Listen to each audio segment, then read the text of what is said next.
క్రైస్తవ సోదర సోదరిమణులకు దుస్తులు పంపిణీ చేసిన ప్రభుత్వ విప్ ఆలేరు ఎమ్మెల్యే బిర్లా ఐలయ్య. యాదాద్రి భువనగిరి జిల్లా ఆలేరు పట్టణంలో జిల్లా మైనారిటీ శాఖ ఆధ్వర్యంలో నిర్వహించిన క్రిస్మస్ పండుగ సంబరాల్లో భాగంగా క్రిస్టియన్ సోదరిమణులకు ప్రభుత్వం అందిస్తున్న కానుకలను ప్రభుత్వ విప్ ఆలేరు ఎమ్మెల్యే బిర్లా ఐలయ్య నేడు పంపిణీ చేశారు. ఈ సందర్భంగా బిర్లా ఐలయ్య మాట్లాడుతూ యేసయ్యను మదిలో తలుచుకుంటే నిత్యం సుఖం శాంతులతో ఉంటామని అన్నారు. వచ్చే క్రిస్మస్ కు 3,000 మంది పేదలకు కానుకలు ఇచ్చేలా కృషి చేస్తామని, నియోజకవర్గంలోని చర్చిల అభివృద్ధికి తన వంతు కృషి చేస్తామని హామీ ఇచ్చారు. అనంతరం ప్రత్యేక ప్రార్థనలు నిర్వహించి కేక్ కట్ చేసి క్రిస్మస్ పండుగ శుభాకాంక్షలు తెలిపారు. ఈ కార్యక్రమంలో డిఆర్డీఏ మైనారిటీ సెల్ అధికారులతో పాటు పాస్టర్లు, ప్రజా ప్రతినిధులు పాల్గొన్నారు. అందరూ కూర్చోవాలండి, దయచేసి కూర్చోవాలి. ఈరోజు క్రిస్మస్ శుభాకాంక్షలు. వేదిక పైన ఉన్న పెద్దలు మన గవర్నమెంట్ విపేట మండలంగా ఆహ్వానిస్తాం. పాస్టర్ ఎస్డి జోసఫ్ గారు మొట్టకొండల మండలంగా ఆహ్వానిస్తాం. పాస్టర్ జోసఫ్ రాజు గారు. ఇది ప్రభుత్వం తరఫున నిర్వహించేటువంటి కార్యక్రమం. ఈ కార్యక్రమానికి గౌరవనీయ దప్పిగొంటిని నాకు దాహం ఇచ్చితిరి, పరదేశిని నన్ను చేర్చుకుంటుంది. మతాలకు అతీతంగా అందరినీ కలుపుకొని ఒక భారతదేశ పౌరుడిగా జీవిస్తున్నామంటే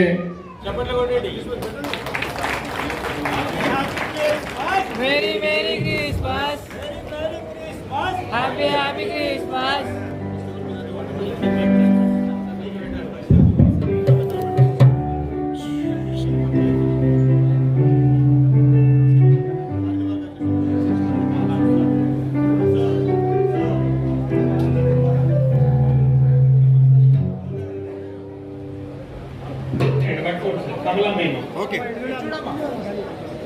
కమలమ్మ చూడమ్మా, కమలమ్మ బారాజీ కమలమ్మ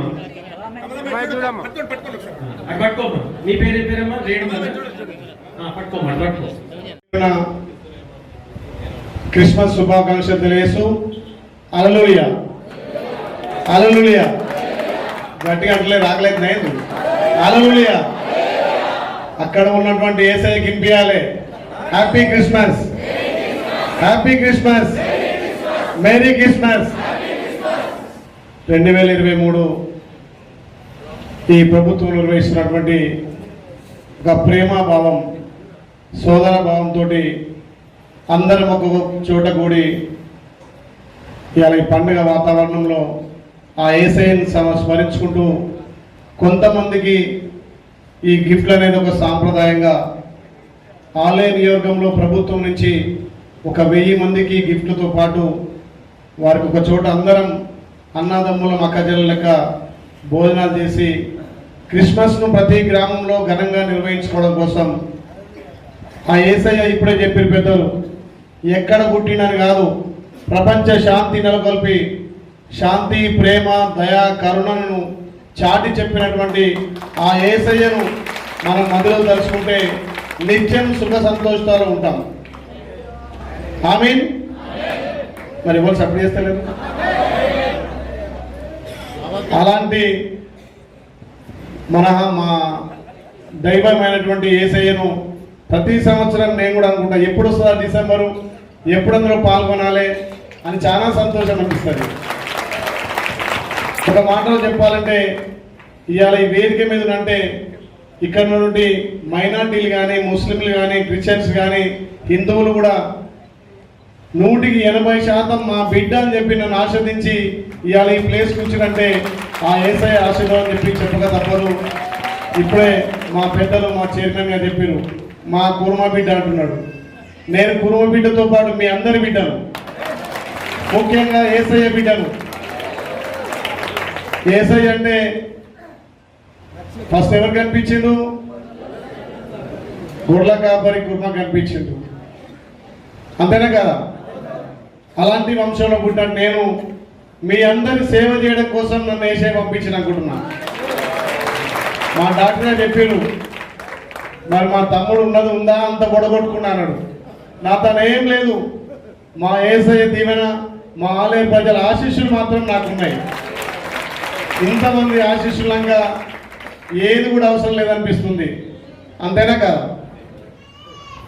అలాంటి యేసయ్య ఇవాళ ప్రపంచంలో శాంతి దూతగా మనందరి కోసం మనసు సన్మార్గంలో ఉండాలి, అందరూ శాంతిగా జీవించాలి, ఈ ప్రపంచం శాంతిగా ఉండాలి, అందులో మనందరం సుఖంగా జీవించాలనే ఒక గొప్ప నిర్ణయంతో ఇలా యేసయ్య గారు చూపిన బాటలో మనందరం నడుచుకుంటే మనం ఈ జన్మలో ఎన్ని రోజులు ఉన్నాము కాదు ఈ భూమి మీద యేసయ్య సేవలో ఆయన చూపినటువంటి మార్గంలో శాంతిగా ఉంటే వీళ్ళందరూ మన మిత్రులే, అందరూ మన కుటుంబ సభ్యులే. కాబట్టి ప్రతి సంవత్సరం ఇదే మాదిరిగా ఇలాగ పెద్దలు చెప్పారు, ఆలయ నియోజకంలో సుమారు 1000 వచ్చాయి. కాబట్టి ఇప్పుడే మన ప్రభుత్వం వచ్చి 15 రోజులే. కాబట్టి వచ్చే సంవత్సరం నా క్రైస్తవ సోదరులకు ప్రతి మండలంలో ఎంతమంది నిరుపేదలు అంతమంది గుర్తించి ప్రతి ఒక్కరికి గిఫ్ట్ ఇచ్చే బాధ్యత నేను తీసుకుంటా అని చెప్పి మాట ఇస్తున్నా. ఏ గ్రామంలో అయినా చర్చిలకు సంబంధించినటువంటి అభివృద్ధి కార్యక్రమాల్లో కూడా నేను ఇప్పటికే సుమారు 15 నుంచి 16 చర్చిలకు కూడా కట్టించడం జరిగింది. ఇంకా కూడా ఆలయ నియోజకంలో ఏ చర్చికే ఇబ్బంది ఉన్నా నేను వ్యక్తిగతంగా